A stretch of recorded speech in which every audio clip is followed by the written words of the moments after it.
Welcome to episode number 38. One of our favorite numbers of all time. Yeah, can you think of anything that goes with 38, Joe? It just kind of flows on the tip of your tongue. 38 special. You know, we love 38 special. We love Donnie Van Zant.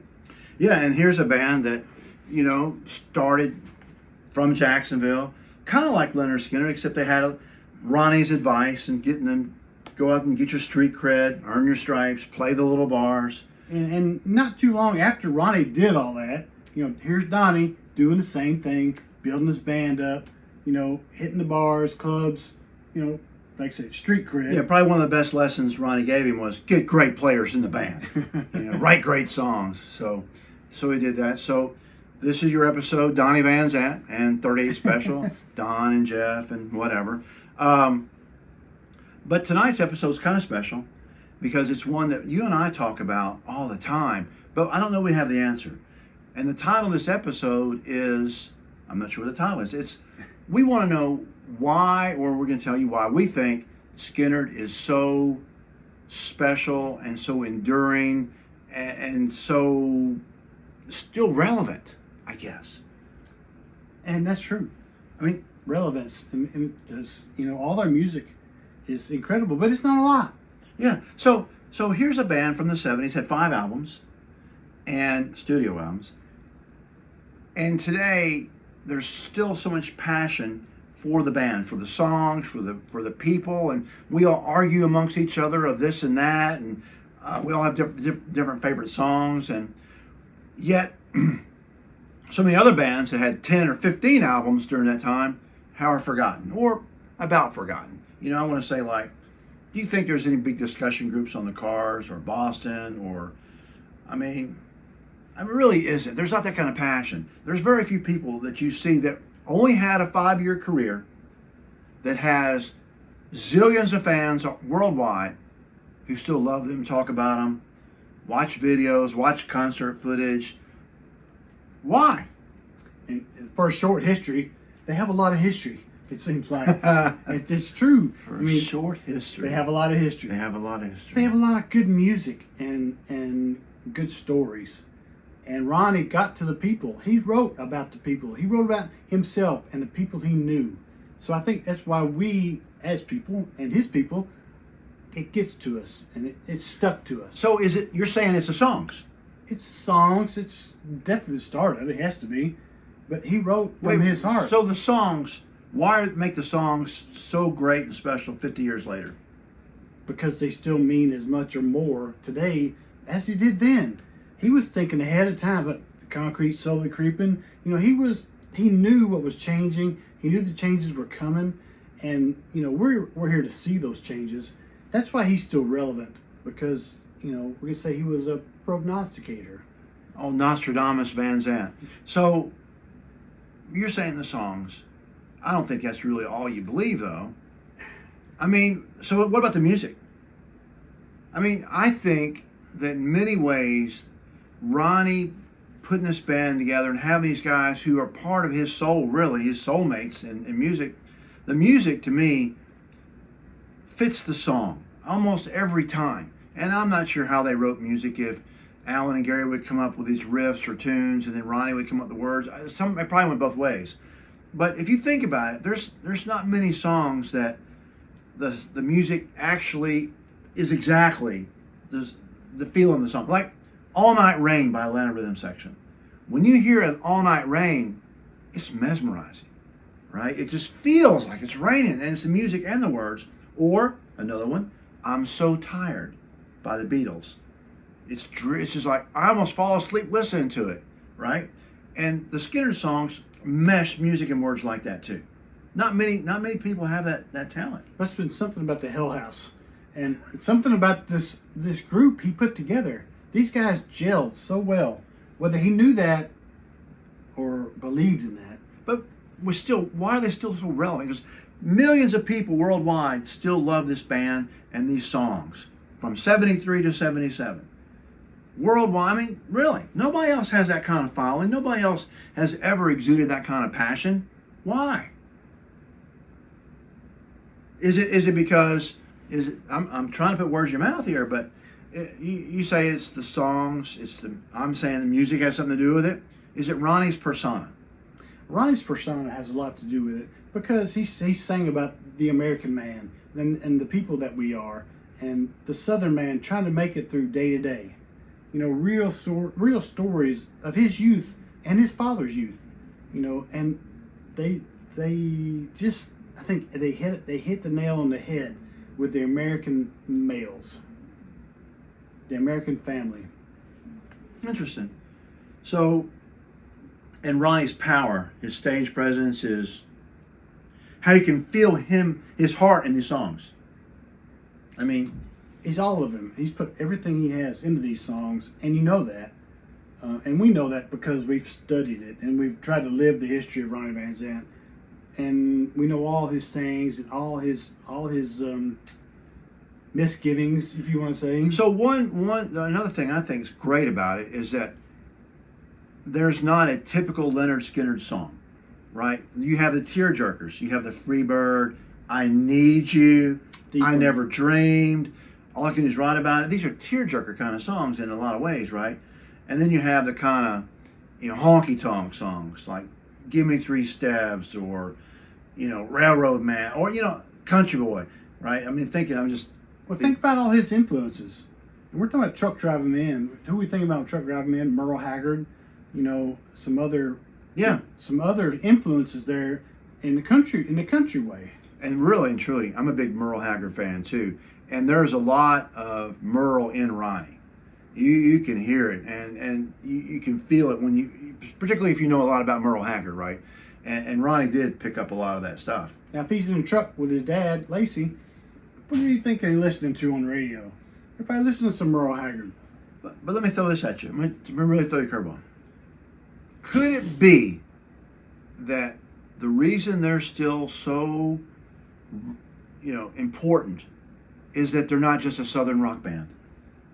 They're a rock band for everybody, that's for sure. He's from the South.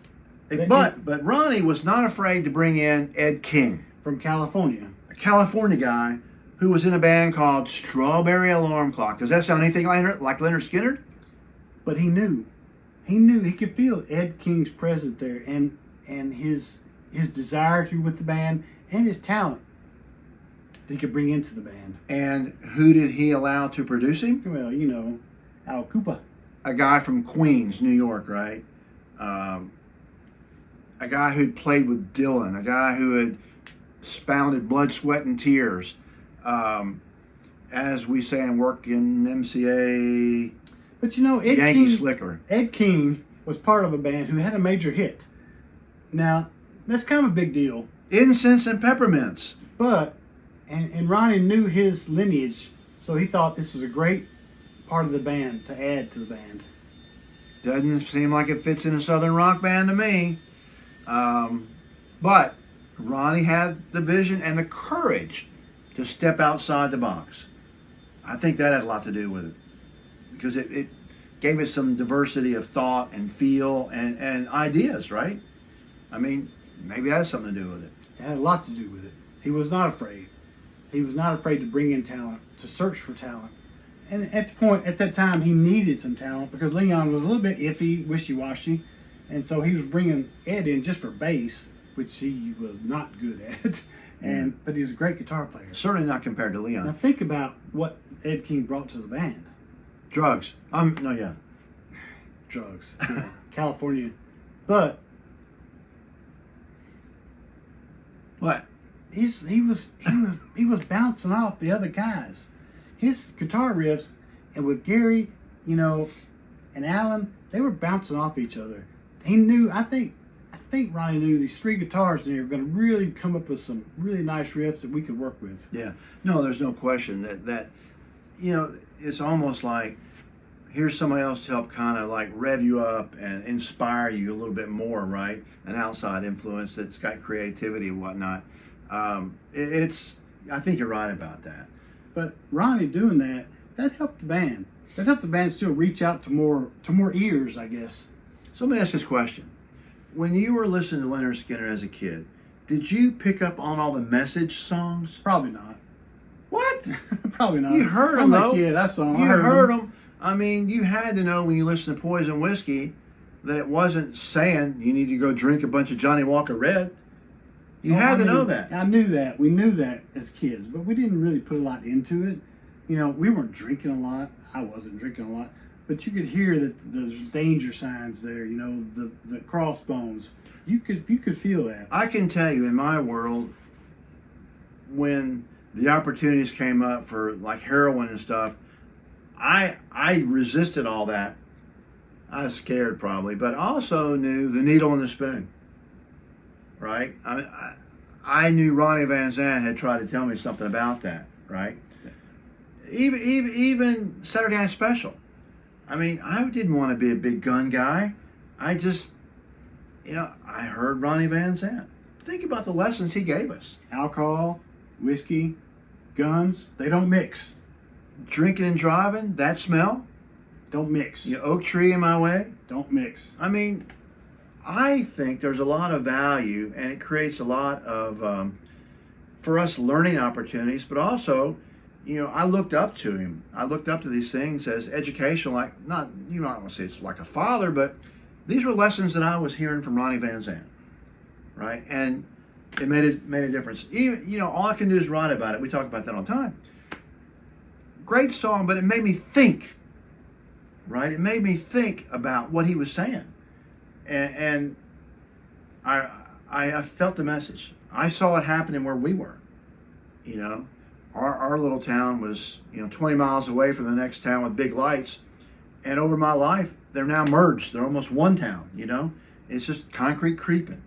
And I heard it from him. So to me, that developed a lot of loyalty and passion. And when you hear those songs, they're great songs to hear. You sing along, but there's some value to them, right? It's not just crap. It's not just peppermint and incense. These are real songs from the heart. Talking about the working man, seeing what's going on politically and in our future. He was outside the box. He was thinking about so many things. We can't imagine what Ronnie Van Zant's mind was. He was very smart, and he was thinking something all the time. Last idea. Could it be the tribute band? Could it be the fact that the tribute band started in '87, picked back up with, what was the first record? 1991, and that band played around the world to millions and millions of second and third generation fans. The songs pretty much note by note, with about as close you can get to Ronnie with Johnny. Johnny for a while was fantastic vocalist, right? And of course you got Ricky. For a long time you had Gary and you had Billy, and it was pretty much very close to Lynyrd Skynyrd. Do you think that had any influence on this? Well, it definitely had an influence because it regenerated them, and it regenerated with the generations. Let's talk about the fathers and sons and wanting to go see Lynyrd Skynyrd. Let me take you to this Lynyrd Skynyrd concert. Let me show you what I'm talking about. Mm-hmm. Yeah, and we want. I always say that I'm against them calling themselves Lynyrd Skynyrd, but I'm so happy they continue to spread the word and give other people the chance to hear what we grew up on this thinking was just the gospel, right? So, I mean, there's good and bad from that thing, in my opinion. They should call themselves Lynyrd Skynyrd Tribute Band. But relevance. Yeah. They're keeping themselves relevant. Yeah, I think you're right. I think that probably has something to do with it. And like I say, it just keeps it all together. How many 50 years and whatever plus, it's still going. And it's because a lot of people bought into them and love their sound. And timing. For the... So, the tribute thing came out in '87, which in the middle of the '80s was the worst decade for rock music of all time. Sorry you weren't Cherry Pie fans, Poison, whatever you guys are. Sorry. It's crap, right? It's incense and peppermints. It means nothing. And when they came back in '87, they continued on, it filled a void in my soul. Absolutely. A lot of us that wanted to see them come back and do something with Skynyrd, not let it die off. Yeah, I think that they inspired a lot of these other guys that the Blackberry Smoke stuff, and I mean, a lot of folks I think in music in the 2000s and up to now have been influenced greatly by Lynyrd Skynyrd. I think that does keep the heartbeat going. Yeah. So the last thing, I said this before, I think one of the other reasons that Lynyrd Skynyrd is not a Southern rock band anymore is because they didn't allow themselves to be categorized. You know, Ronnie Van Zant was not really influenced entirely by Southern music or even the blues. We know Shorty played the blues and kind of got that stuff in him, but this is a band that were highly influenced by Illinois Speed Press. And do you think Ronnie gave a damn if they were from Chicago? It's good music. No. And by the way, Joe, I don't know if you do, but on my playlist, I've got 3 or 4 Illinois Speed Press songs that I get goosebumps when I listen to them because I realize how foundational they were in Lynyrd Skynyrd. And they're great songs. Why aren't they in the Hall of Fame? You know, I mean, 38 Special was inspired by them. You think about what happened from that band, not very highly regarded, fantastic music. But, you know, we talk about bringing Al Cooper in, influenced by Illinois Speed Press. So Ronnie wasn't just Jacksonville. No, as I said, he was branching out. He loved Paul Rogers. You know, I mean, Exactly. So it's bigger than Southern music. He was bigger than Southern music. Yeah. I mean, folks like Grinder Switch and Wet Willie and you know, a lot of bands, they never could get big outside the South. You know, they were regional bands. Kind of like Head East in St. Louis was a regional band, right?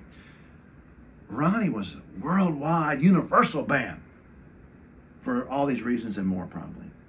Japan was a big tour for them, and Japanese people love Lynyrd Skynyrd. And Europe, I mean, everywhere they went. I mean, so here's a challenge.